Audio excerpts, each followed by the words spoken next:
माहितीये का?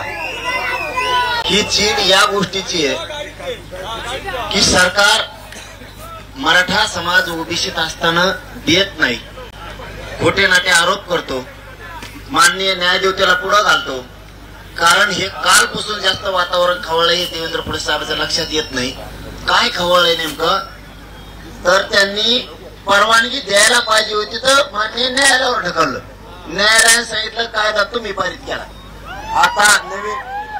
आता नवीन काढलेला कायदा तुम्ही आता आमचं आंदोलन निघाल्यावर आता 2-3 दिवस झाले काढलाय.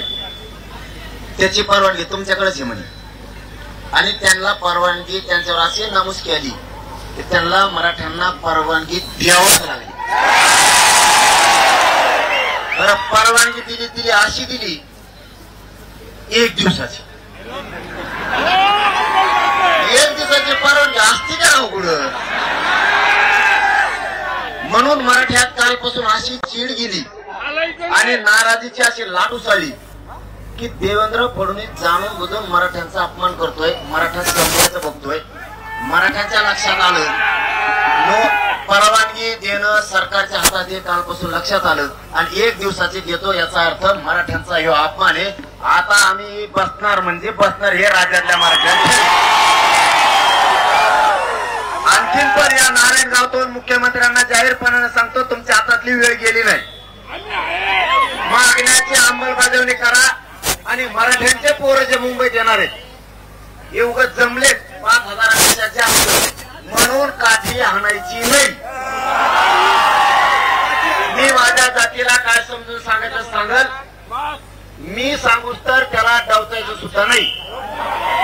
तुम्ही जर म्हणले 5,000 लोकच बसा तर आमचे खानदानी अवलादे 5च बसू, पण दुसऱ्या ग्राउंडवर सगळे मराठी बसू. तुम्ही आम्हाला नाकारू शकत नाही.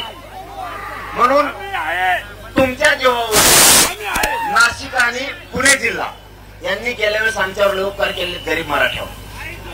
तुम्ही एवढी सुद्धा आम्हाला आठवण येऊ दिली नाही. एवढी सुद्धा लेकरा बाळ कधी उपाशी राहू दिले नाही. जर आंदोलन लांबलंच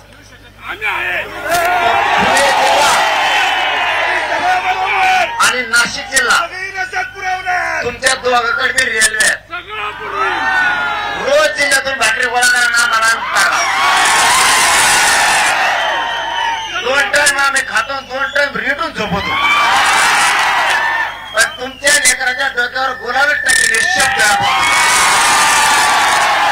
आता तुम्ही एवढ्या संख्येने जमल्यामुळं आम्हाला आणखीन ऊर्जा वाढली आणि आता हे बघितल्यामुळं हे बांधव आपल्या मागे येतो का कसा कसा घेतील.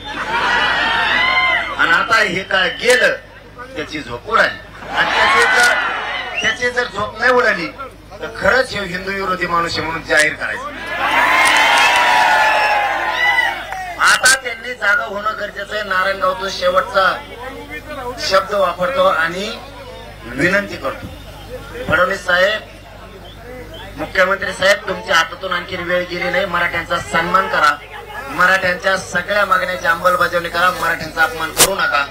नाही तर हे आग्या मोवळ असं खवळलंय.